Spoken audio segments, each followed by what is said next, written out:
Big boss అగ్నిపరీక్షలో top 15కి 6గురు select అయ్యారు. మిగిలిన 9 స్థానాల కోసం 16 మంది పోటీ పడుతున్నారు. వీరికి డేర్ ఆర్ డై అంటూ రకరకాల టాస్కులిచ్చారు. గెలిచిన వారిని టాప్ 15కి పంపించారు. మరి ఎవరెవరు ఫైనల్స్లో అడుగుపెట్టారో నేటి ఆగస్టు 25 ఎపిసోడ్లో చూసేద్దాం. మొదట టాస్క్లో భాగంగా నవదీప్, మాస్క్ మ్యాన్ హరీష్, సాయికృష్ణను పిలిచి అరగొండు చేసుకోవాలని ఛాలెంజ్ విసిరారు. సీజన్ అంతా అరగొండుతోనే ఉండాలని మెలికపెట్టారు. మాస్క్ మ్యాన్ క్షణం ఆలోచించకుండా వెంటనే ట్రిమ్మర్ అందుకుని అరగొండు గీసుకున్నారు. దీంతో అతడిని విజేతగా ప్రకటించి టాప్ 15కి పంపించారు. సాయికృష్ణ డేంజర్ జోన్లో ఉన్నారు. రెండవ టాస్క్ శ్రీముఖి ఇవ్వడం జరిగింది. దమ్ము శ్రీజ, ఊర్మిళను పిలిచి ఐయామ్ లూజర్ అని నుదుటిపై పచ్చబొట్టు వేసుకోవాలన్నారు. ఊర్మిళ మోడల్ కాబట్టి తాను రిజెక్ట్ చేసింది. శ్రీజ ధైర్యంగా ముందుకు వచ్చింది. అయితే ఐయామ్ లూజర్కు బదులుగా ఐ లవ్ బిగ్ బాస్ అని పచ్చబొట్టు వేయించారు. ఈ విధంగా దమ్ము శ్రీజ టాప్ 15లో చోటు దక్కించుకుంది.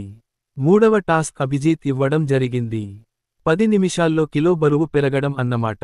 సోల్జర్ పవన్ కళ్యాణ్, అబూకు 10 నిమిషాల్లో కిలో బరువు పెరగాలని బిర్యానీ, బర్గర్ ముందు పెట్టారు. ఈ గేమ్లో పవన్ గెలిచాడు. పవన్ బరువు టాస్క్కి ముందు 71.3 కేజీలు ఉండగా, టాస్క్ తర్వాత 10 నిమిషాలులో అతని వెయిట్ 72.35గా పెరిగింది.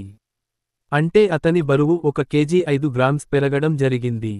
దీనితో అబూ బక్కర్ డేంజర్ జోన్లో ఉన్నారు. నాలుగవ టాస్క్ బిందుమాధవి గారు ఇవ్వడం జరిగింది.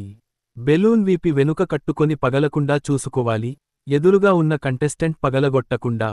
దీన్ని బెస్ట్ ఆఫ్ 3 కండక్ట్ చేయగా, ప్రియ శెట్టి 2 సార్లు గెలవగా, దలియా ఒకసారి గెలిచారు. ఒంటిచేత్తో బెలూన్ పగలగొట్టాలన్న గేమ్ రూల్ పెట్టినప్పటికీ, ప్రియ 2 చేతులుపయోగించి దాలియాను ఓడించింది. కాని, జడ్జిలు దాన్ని గమనించకపోవడంతో ప్రియను విజేతగా ప్రకటించి ఫైనల్స్క పంపించారు. ఐదో టాస్క్ షాకీబ్, కల్కిలకు శ్రీముఖి ఓ ఛాలెంజ్ ఇచ్చింది. ముందుగా షాకీబ్ను బయటకు పంపేసి, ఎవరికైనా ఒకరికి కాల్ చేసి అర్జెంట్గా డబ్బులు వేయించుకోవాలి.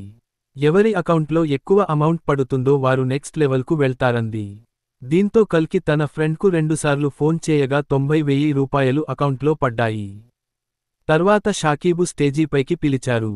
కానీ మరీ అంత క్లారిటీగా టాస్క్ చెప్పలేదు. ఎవరికైనా కాల్ చేసి వీలైనంత డబ్బుని అకౌంట్లో వేయించుకో అంది శ్రీముఖి. కేవలం డబ్బు పడితే చాలేమో అనుకుని 10,000 రూపాయలు అడిగాడు. అతడి అమాయకత్వం చూసి మరో ఛాన్స్ ఇచ్చారు. అప్పుడు అతడి అకౌంట్లో 50,000 రూపాయలు పడ్డాయి. దమ్ము శ్రీజ ఎవరి దగ్గర ఎక్కువుంటే వారే విజేత అన్నది స్పష్టంగా షాకీబ్క చెప్పుంటే బాగుండేది అని అందరికీ అనిపించింది అని చెప్పుంది. ఈ గేమ్ కల్కి గెలిచింది. తనకు క్లియర్గా టాస్క్ వివరించి చెప్పలేదని షాకీబ్ ప్రశ్న లేవనెత్తగా, దీంతో శ్రీముఖి, ఎవరికైనా అన్ఫెయిర్ అనిపించిందా అని అడగ్గా, దమ్ము శ్రీజ చేయెత్తింది. తన తప్పు గమనించి ప్రశ్నిస్తారని ఊహించని శ్రీముఖి. అయితే కూర్చో అంటూ శ్రీజను మాట్లాడనివ్వలేదు. కానీ నవదీప్ మాత్రం శ్రీజను స్టేజీపైకి పిలిచాడు. ఎందుకు అన్ఫెయిర్గా అనిపించిందని ప్రశ్నించాడు. అందుకు శ్రీజ, ఎవరి దగ్గర ఎక్కువ డబ్బుంటే వారే గెలుస్తారని కల్కికి వివరంగా చెప్పారు. కాని, అతడికి ఆ మాట చెప్పలేదని ధైర్యంగా అనేసింది. దాంతో నవదీప్ కోప్పడ్డాడు. నువ్వు అతిగా ఆలోచించొద్దు. బిగ్ బాస్ అనేది చాలా భాషల్లో ఎన్నో సీజన్లు జరిగాయి. ఊరు నుంచి ఊపుకుంటూ వచ్చి అన్ఫెయిర్ అని చెప్పడానికి నీకంత సీన్ లేదు. ఇంకోసారి ఇలా చేయకు అంటూ ఆమెను చులకన చేసి మాట్లాడాడు. మొత్తానికి 4 ఎపిసోడ్లో హరీష్, శ్రీజ, పవన్, ప్రియ, కల్కి టాప్ 15లో అడుగుపెట్టారు. ఈ ఎపిసోడ్ అయితే కొంత అన్ఫెయిర్ గానే జరిగింది. దీని మీద మీ అభిప్రాయాలు కామెంట్ రూపంలో తెలుపగలరు. ఈ వీడియో నచ్చితే నా ఛానెల్ తప్పక సబ్స్క్రైబ్ చేసుకోగలరు.